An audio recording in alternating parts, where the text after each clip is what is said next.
Hi, everyone. This is Loren Baker with Search Engine Journal. Welcome to today's Search Engine Journal show. With us today, we have Fiona Allman, streaming live from Hastings in the UK. Hi, Fiona. How's it going? Hey, Loren. Thank you so much for having me on today.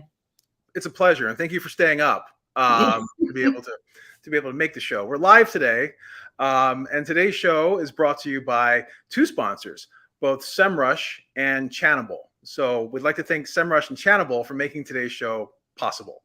Fiona, welcome to the SEJ show. How's everything going? Yeah, really good. Thank you, Loren. It's really a pleasure to be here and be on the show because I've listened to so many of your episodes. So this is great. Amazing. Thank you so much. And again, it's a pleasure as well. So today we're going to talk a little bit about learning to master your website, even if you don't speak tech. And Fiona, my understanding is that you've recently published a book on this subject matter. Correct? That's right. I did exactly that. I was going to say, I have my coffee in the background here. So yeah, I published Website Mastery for business owners who don't speak tech, because it's something that people shouldn't have to do to get a really good website. They shouldn't need to know the ins and outs of the code. Yes, they should just the basics. And then if they have a question, they can always turn to the experts Exactly. for the professional opinion or on the matter. So let's start the show off about telling our audience a little bit about yourself. Okay, cool. Well, I have worked in the industry for many, many years. I started my own business almost 23 years ago, so obviously as a child. And I've really learned so much in that time, not just about seeing my industry change, seeing how websites, what you need to be successful, and what really makes good results, especially for businesses, because I think that's what really attracted me to the internet in the first place, was seeing that level playing field. It makes like a one-man band can sound like an orchestra online. And that's what I really love. So it's all about making that happen for people. And it's changed so much, but also running a business is good fun. And most recently, as you mentioned, publishing a book, we never stop learning. It's one of our company core values. Speaking of change, what are some changes that have happened in the world of web design or web publishing in the past few years that you're really making a point to stay on top of and educate your clients or customers or peers on those changes? Well, I've got to say the most important thing, I think, which is a common theme, but it kind of comes in and out of fashion, is strategy first. It's got to be, what do you want this website to do for you? Because let's face it, when it comes to a website, pretty much anybody can build one. Might be a better one than others, but it's not that hard to get up and running with a website. But if you don't know what you want it to deliver, who's it going to speak to, who's it going to connect with, if you don't have that, you're not going to get the results out of it that you want. And it's a bit like heading out without a roadmap. You're never going to get to where you want to go. So what are some of your first steps that you take when you're defining that strategy? First step is super easy. It's, who do I want to work with? And this can be tricky if business owners are at the beginning of their journey, because they'll very often say, oh, everybody, because we just want clients, right? But it's so important to say, who do I want to work with? And for business owners who've been doing this for a few years, that's actually easier to do than they think. All you need to do is think, when your phone rings, who do you think, oh, brilliant, it's them, oh, great, I can't wait to speak to this person. That person has an element of your ideal client profile. And everything you do from that point on, the design, the code, the positioning, your marketing, is all around that key person, and talking to them like you're sitting across the table from them, having a cup of coffee. That's the connection, the personal feeling that they need to get through your website. Now, how do you typically do that? Do you set up personas? Do you set up who that person is, their background, basically making an avatar of that customer or various customers and various avatars that you want to connect with? Yeah, very much. And there were three things. There was a guy called Gino Wickman wrote a fantastic book called Traction, which is on my shelf help with all the other business books that I love. And he said you want to be looking at their demographic. So their age, their location, their interest, their geographic, is, where are they in the world? Are you going to be location specific? Do you want to just reach people in a certain area? And their psychographic. So what lights them up, what interests them, what intrigues them, and bring those in, and just get that really clear picture of who is that person I want to deal with, and make everything in your website all about them. It's a really good point. And it sounds so simple, but it can be so overlooked. Case in point, I was working with a company recently, and they went through a website design. A lot of the folks that worked on their design were younger, right? Maybe in 20s, early 30s, things like that. So we're looking at the design, and the font size is quite small. Yeah. Because they're all very simplicity and stuff like that. And it was brought up, well, our target market is 55 to 60 plus. How's this font size going to work with our target market? Are they going to enjoy it? How does this font size work on the mobile or on the desktop device that they may still be using, right? Yeah. And even though, especially in search, we're pretty much in where we are in a mobile first environment. Not all demographics are mobile first, right? So and not all websites are. So just those small little things like the font size and serif versus sans serif or whatever it may be. Yeah. And is a logo, is it a feminine logo? Is it a masculine logo? Is it inclusive? Is it exclusive? All of that really does matter at the end of the day. It makes such a difference, because we always say to people, it's two sides of a coin. You can attract people to your website, but if they don't connect with what they see when they get there, you've got that attraction piece. You've got those visitors coming in, like with decent search engine listings, you're going to get that. But if they get there and they don't connect with what they see, it's not going to happen. We have so many great examples of this, but you ask any realtor, if you want to dress your home for sale, you don't dress it how you like it. You dress it how people who buy it are going to want to see it. You may not see the mess that they're going to. Same with your website. You may love like black and chrome and, really lovely masculine energy in your design.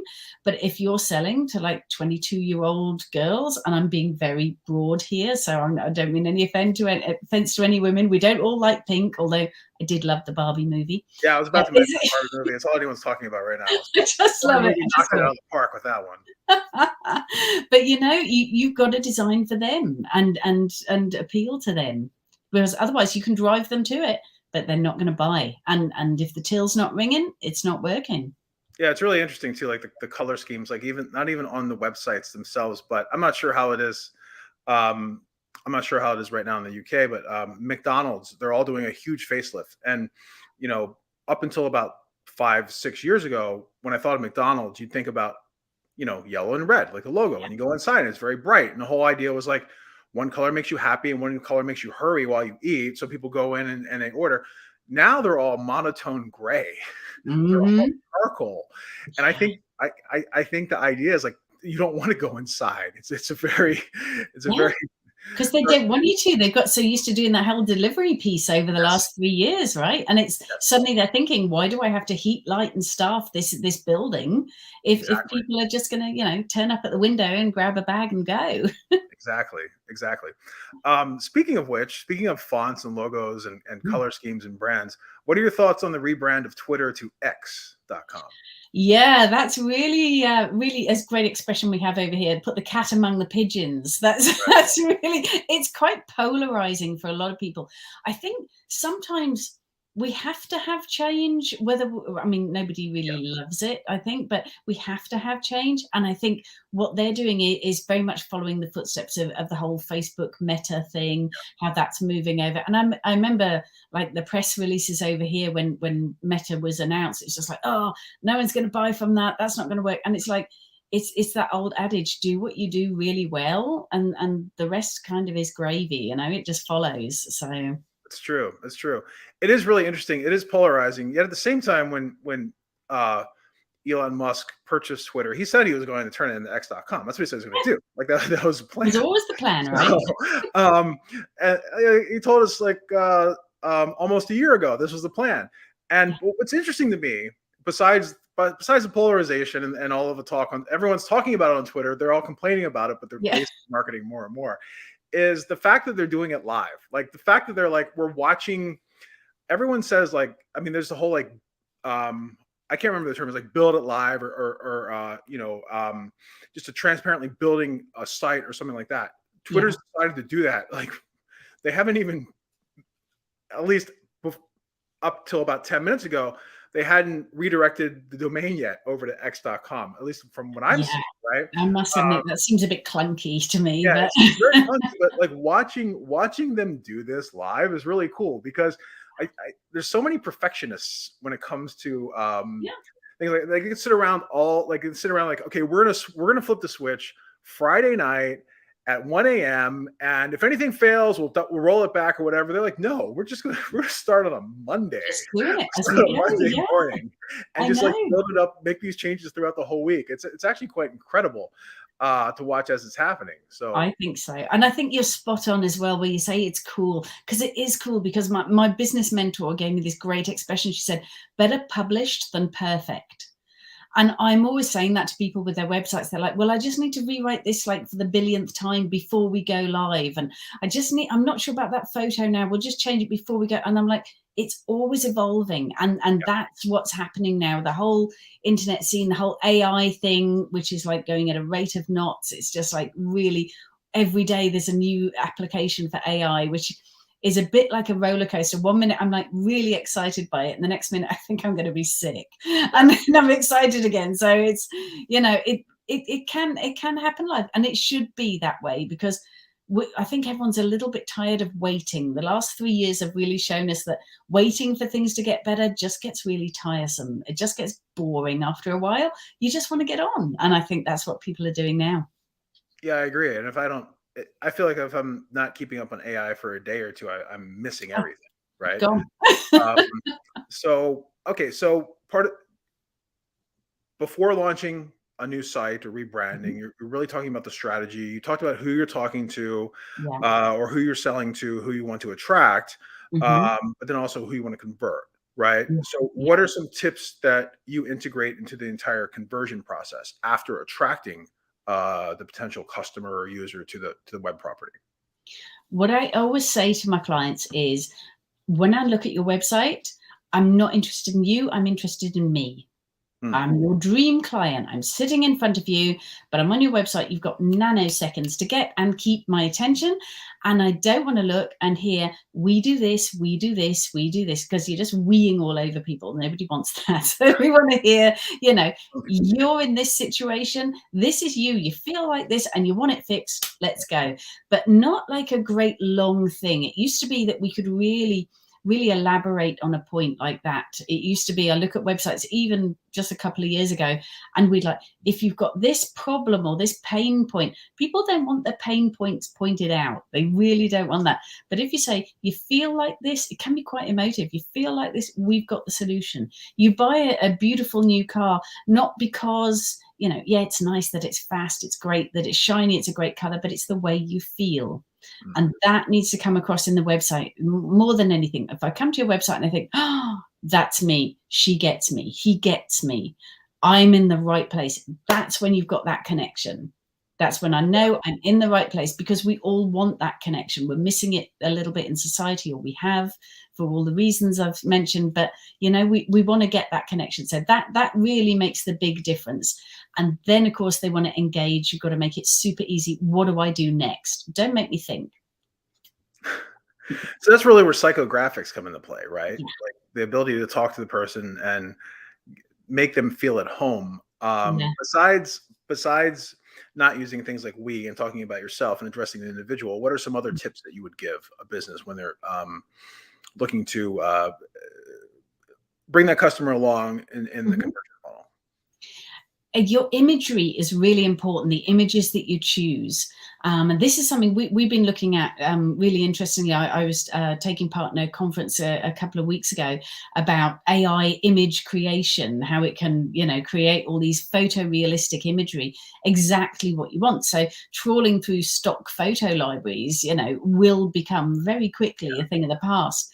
But in the meantime, having those right images. So, I get this sometimes we did a holiday company, a vacation company over in the States who do tours of Europe for American families. And they had all pictures of the venues and the destinations. And I was like, I don't want to see that. I'm the dream customer, remember? So I don't want to see, this is the building, this is the view. I want to see me in it.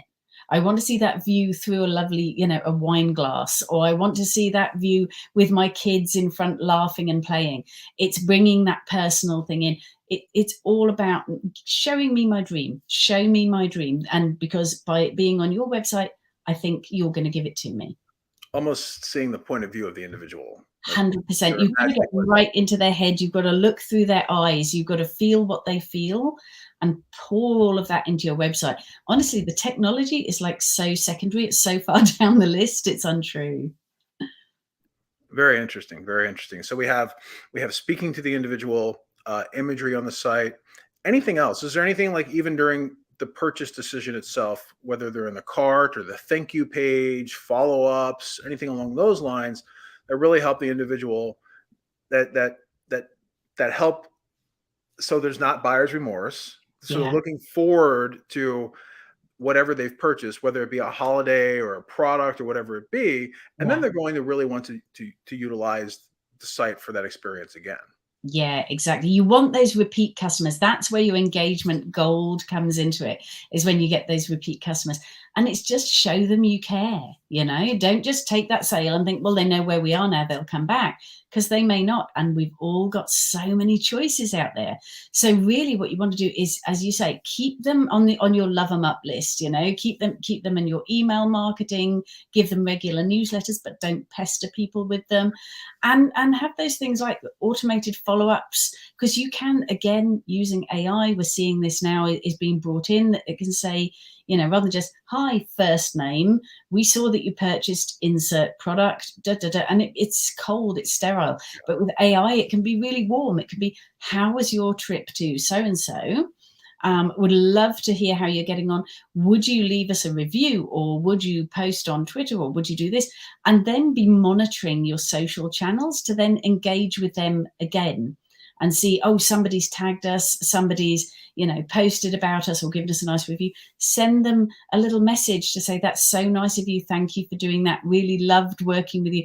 Next holiday, we're going to give you a discount or a coupon or something like that to get them to come back. But keep loving them up. You've got to love them as much the second and third and fourth and fifth and billionth purchase as you did the first time. And to your point, don't just sell. No. There's a process. Heart. All about heart. Got you. So tips to, attract them to the site, for them to feel at home while they're on the site, even to feel at home and cared for after they've made the purchase decision and come back and buy in the future, right? Because it's much cheaper to retain a customer than it is to get a new one, right? Yeah, it's supposed to be like 10 times the effort to get a new client as it is to keep an existing one. But you know what? You can even give them something afterwards. I saw this in practice, really, really impressive. Recently, I subscribed to a new piece of online software. And the first thing they did, obviously I get my receipt and everything comes through by email. The first thing they did, like 24 hours later, I got this little thing through saying, you know what, we'd love to help you with, it was to create an online quiz, this piece of software. And it said, we'd love to help you promote your quiz. Here's 20 ideas how you can promote your quiz. Now, I've done my buying from them. There's no need for them to do this. The sale is done. The sale is over. But they sent me this thing to say, we could help you with that.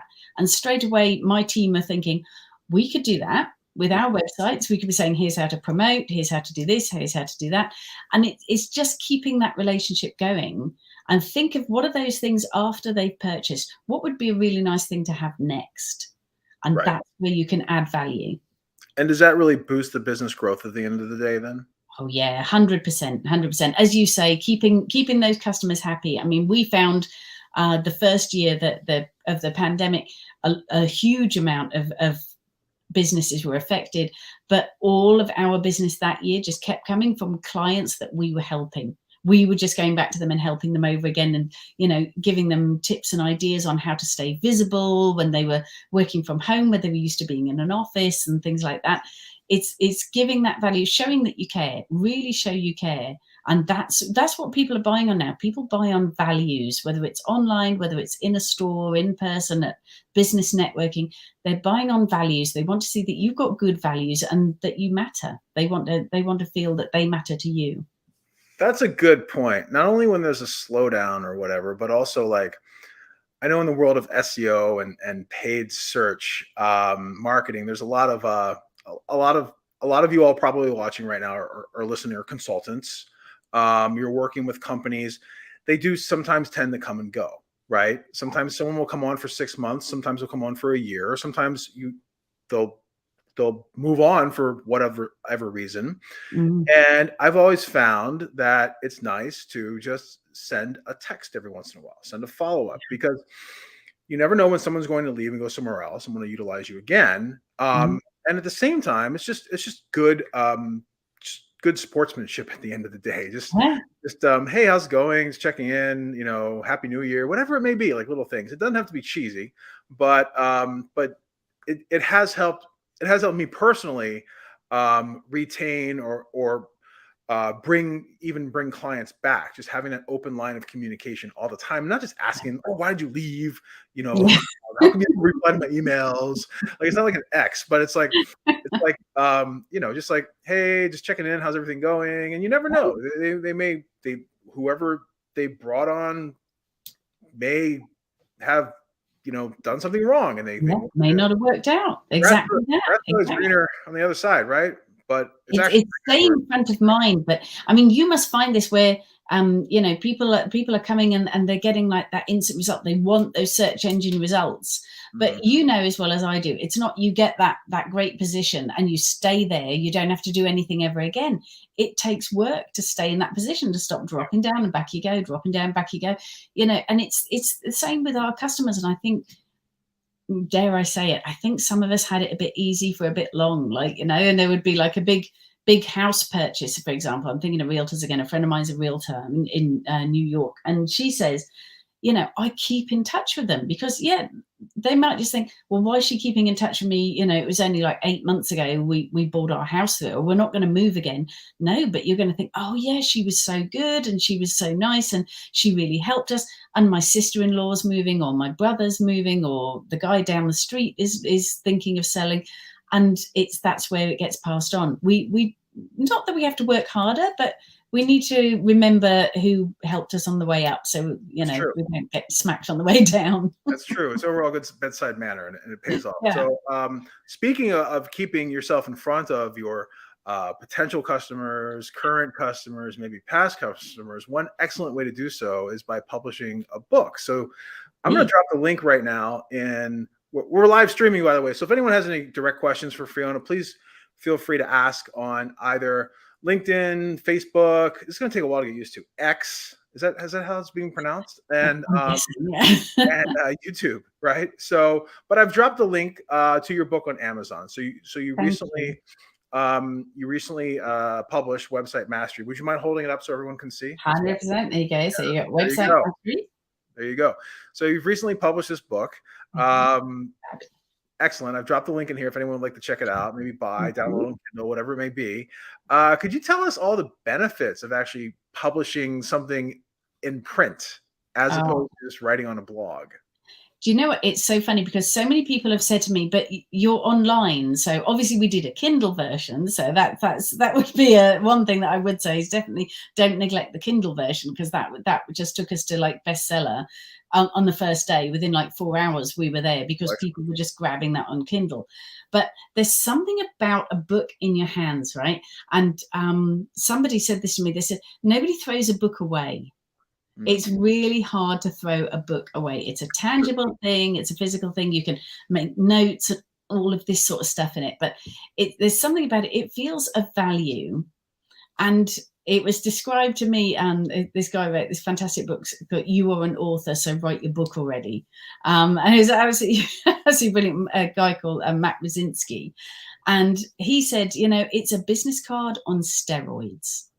So if I'm in like business networking and there's like 3 or 4 other web designers or web design agencies in the room, and they're all saying to one person that they, we've all got radar, we can pick up who needs a website in the room, we gravitate towards them, everyone's like piling business cards on this person. And I go up and I say, do you know what? I don't have a business card on me. Would you like a copy of my best-selling book? All about website mastery. Who do you think they're going to remember? Exactly. That's a So ball play right there. Card on steroids. It's not about selling the book, I have to say. It's not about. It's great that we've sold so many copies. It's really sold fantastically well. But it's about, again, if I meet somebody and I think, okay, yeah, I'd love to work with them, whether or not they're going to work with me, they may not have decided yet. And I just say to them, do you know what? I'm going to give you a copy of my book, because the other side of it is this is how we work with people. It's our unique 5-step process that we go through to create an award-winning website, which we have many, many times. But this way, they've kind of got a manual now for how we're going to work with them. So if they say, okay, so we've done that part, what's next? I'll say, you can take a look, have a look in the book. It's got everything in there, what we're going to need from you next, how we're going to work with you. So it makes it a really good synergy between like what they expect and what we're going to deliver. So it helps. And then if they don't know what's next, you can guilt trip them. You can be like, haven't you read chapter 5? My book? Like, haven't, and the next thing you know, they've read everything and they're like, okay, I can't wait for this step and that step. 100%. So like in the world of onboarding, like typically you send like an onboarding questionnaire. Here's what we're going to do. This step may be coming up in a project management solution or something like that. But to your point, you're pre-educating and to a degree pre-qualifying your own client before coming on with you, and they already have those expectations of what's going to happen. That's phenomenal. I know, and I can tell you something. You know what? I had one guy who he bought a copy and he put this glorious review on Amazon. He was so kind, and he said, I read it in 3 days, and I have to work with you. That's it. And as it turned out, we ended up going through all the different things that he wanted. And he was like, oh, I'm not ready yet. Or, and he had the kind of cold feet because he was jumping over to, this side of the 401 to say he was going to be self-employed. And it was a big move for him. And he said, you know what? I'm not going to do it just yet. He said, but when I do, I know what to do, because he had the book. So, and that's great. That's what it's about. So, and he will tell people that he already has by posting on Amazon about it. So, yeah, it's really interesting. Like a couple of things you brought up. You're right. Nobody ever throws away a book. If they're going to do anything, they're going to give it to someone. Yeah, exactly. Right. So there's an inherent virality to it. And then 2, I do have a question. So if you're walking around a conference or whatever, and you're handing your book as your business cards, how many books do you bring with you, and how do you carry them around? I have a really big purse. I have a really, really big purse. I mean, it looks like I'm moving in, I've got this like big purse on my shoulder, but I typically carry like 5 or 6 copies. Okay.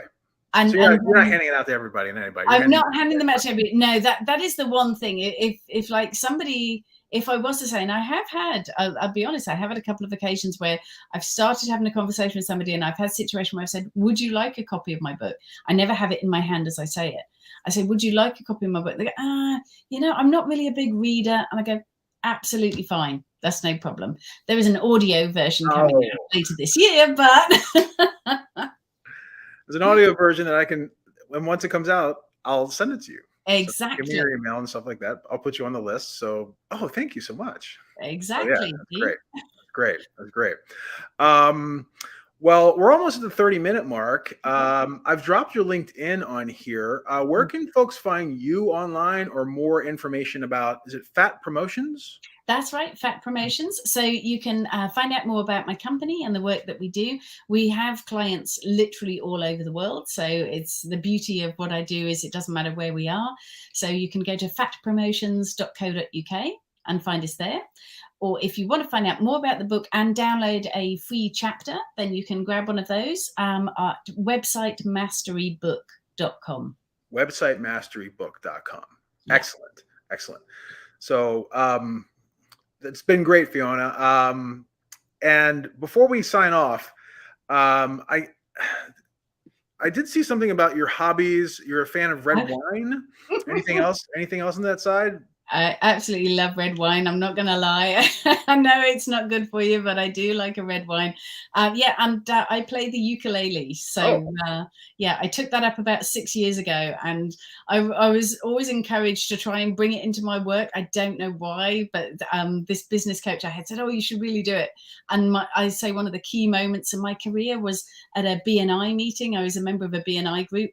And I managed to come up on the spur of the moment with a ukulele song about databases. So, there's no end. When you're creative, you're just creative. What can I tell you? That's fantastic. That's fantastic. Well, maybe one day we'll see some songs about web design and SEO or whatever on your YouTube channel, right? I dread to think. I think there are some already out there, actually, of me playing with my group. I run a community music group. I think there's some videos of me out there. So nice. Don't judge if you hear me sing. We won't drop those links, but if no. Search for them, please do. Please do. Well, Fiona, it's been a pleasure. Thanks again for staying up. And thanks again for sharing your tips on really mastering your website, even if you don't speak tech, how to kind of peel back, how to simplify things and think about who your audience is, right? How to bring them in. And once you have them on the site, how to speak to them, how to appeal to them, how to make them feel at home, not even pre-sale, but also post-sale, to build up that business and make sure that you have an audience of people that know you, that trust you, that like you, and want to buy from you again. Exactly. That's what it's all about. All right. And thanks again to SEMrush and Channable for sponsoring today's show. It's been a pleasure, Fiona. Have a good one. Thank you, Loren. Really appreciate you. All right. Cheers. Thank you for joining us this week on the Search Engine Journal Show. If you liked this episode, subscribe to our channel for so much more and click the notification bell so you don't miss a thing.